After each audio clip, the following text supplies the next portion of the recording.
मुख्यमंत्र्यांनी योजना प्रसिद्धीसाठी आता 5,500 कोटी रुपये जाहीर केलेले आहेत। आपल्यासोबत रोहित पवार आहेत, आपण त्यांच्याशी बोलणार आहोत। सर, ज्या पद्धतीनं योजना लागू करण्यात आल्या आहेत आणि आता त्याच्या प्रसिद्धीसाठी सुद्धा पैसे दिले जात आहेत, विरोधक म्हणून भूमिका काय असणार तुमची? आता ते कुठेतरी ॲडव्हर्टायझिंग करतायत, नाही तर प्रसिद्धी करण्यासाठी तुम्ही 5,500 कोटी रुपये खर्च करताय, म्हणजे हे खरं हास्यास्पद गोष्ट आहे।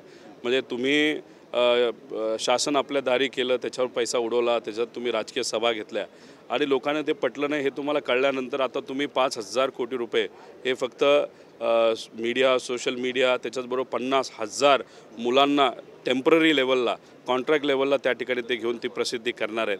म्हणजे कुठेतरी आता इलेक्शनची तयारी हे सरकारच्या पैशावर हे सरकार करते आपलं असं म्हणावं लागेल। आता 5,000 कोटी रुपये तुम्ही प्रसिद्धीवर घालवते आणि दुसऱ्या बाजूला 5,000 कोटी रुपये तुम्ही जर दिले तर मुलं जी आहेत, मुलींना तुम्ही शिक्षण मोफत केलं असलं तरी बरेच काही मुली अजून राहिल्यात, पण मुलांच्या बाबतीतसुद्धा हे 5,000 कोटी तुम्हाला वापरता येतील ना, पण तसं तुम्ही करणार नाही।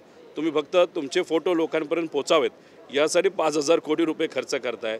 मग दुधाचा शेतकरी असेल, शेतकरी मध्यमवर्गीय असू द्या, युवा असू द्या, ह्यांच्या अडचणी तुम्हाला दिसत नाहीत, पण फक्त तुम्हाला कशाचं पडलं तर प्रसिद्धीचं पडलंय। ओएसिस फर्टिलिटीच्या तज्ञांनी IVF उपचार पद्धतीद्वारे 1 लाखांहून अधिक जोडप्यांना मातृत्व प्राप्तीचा आनंद दिला आहे। मोफत अपॉइंटमेंट बुक करण्यासाठी आजच संपर्क साधा। मदतीचा हात एकनाथ म्हणून जाहिरात केली जाते, त्यासोबतच विकासाचा वादा अजितदादा म्हटलं जात आहे, हे सगळं मान्य करणार विरोधक? आता मदतीचा हात एकनाथ असं एक CM ऑफिसमधून त्या ठिकाणी खर्च केला जातो आहे। एकच वादा अजितदादा हे कुठेतरी केलं जातं। फडणवीस साहेबांचं काय येते हे आपल्याला बघावं लागेल का फडणवीस साहेबांनी आता एक्सेप्ट केलं आहे की ह्या सगळ्या योजना ह्या दोघांनीच आणल्या, त्यांनी काहीच आणलं नाही। हे आता त्यांची ॲडव्हर्टाइजमेंट काय होती हे आपल्याला बघावं लागेल, नंतरच याच्यावर आपल्याला बोलता येईल। राधेश्याम मोपलवारांवर गंभीर आरोप केले तुम्ही आज, नेमके आरोप काय ते?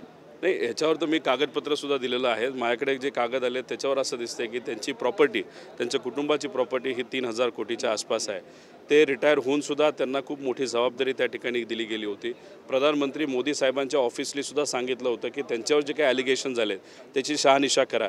शहानिशा करण्यासाठी एन्क्वायरी कमिटी फॉर्म केली देवेंद्र फडणवीस साहेबांनी, पण 6 महिन्यातच त्यांना फार मोठी जबाबदारी तिथं दिली गेली रोड बनवण्याची, MSRDCची, आणि त्याच्यातूनच हा कुठेतरी घोटाळा झाला आहे। आणि त्यांची 3,000 कोटीची प्रॉपर्टी, एक उदाहरण तुम्हाला सांगतो की एक हुजूर नावाची कंपनी आहे, त्या कंपनीला एका कंपनीला, गायत्री नावाच्या कंपनीला काम दिलं होतं 11मध्ये, 2011 नाही 11 सेक्शनमध्ये, आणि मग ते काम होतं 1,800 कोटीचं, आणि मग ते कॅन्सल करून मग हुजूर नावाच्या कंपनीला दिलं गेलं 2,700 कोटीला। आणि त्या हुजूर नावाच्या कंपनीमध्ये जर तुम्ही खोलात गेला तर त्याच्यामध्ये आपल्याला जाणवेल की त्यांची मुलगी आहे, त्यांच्या पत्नीचा भाऊसुद्धा आहे, स्वतःचा भाऊ आहे, आणि एक वेगळी कंपनी त्याच्यात मालकीन ही पूर्णपणे त्यांची मुलगी आहे। त्यामुळे 800 कोटी रुपये अतिरिक्त त्या कंपनीमध्ये दिले गेले।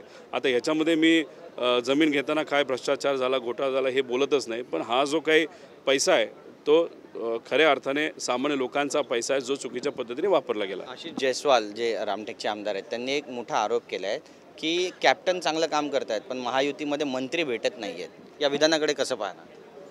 आता आपापले जे काही आमदार असतील ना, ते अपक्ष आमदार आहेत, ते आता मुख्यमंत्र्यांना सपोर्ट करताना तिथं दिसतंय। त्यामुळे आता त्यांच्यामध्ये रस्सीखेच सुरू झाली की क्रेडिट हे मुख्यमंत्र्यांना द्यायचं का अजितदादांना द्यायचं का फडणवीस साहेबांना द्यायचं। त्यामुळे हे सगळे जे आमदार आहेत हे सगळे आपापसात तिथं गुंतून राहतील, एकमेकाला क्रेडिट देत।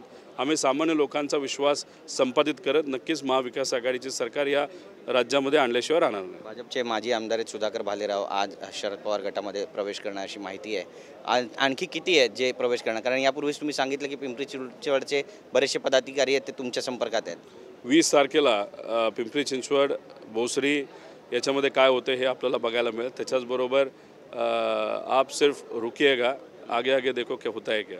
नक्की, धन्यवाद आमच्याशी बोलल्याबद्दल। तर आपण पाहिलं की रोहित पवार यांनी विधान केलं आहे, तुम्ही फक्त थांबा, पुढे पुढे पहा काय काय होईल असं म्हणतायत, मोठं भाकीत करतायत, काय घडेल पाहणं महत्त्वाचं ठरेल। कॅमेरा पर्सन सिद्धेश नाईकसह गिरीश गायकवाड, TV9 मराठी, मुंबई।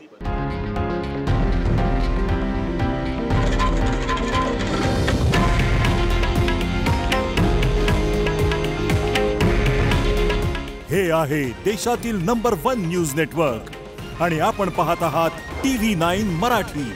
काळजी तुमची, हित महाराष्ट्राचं।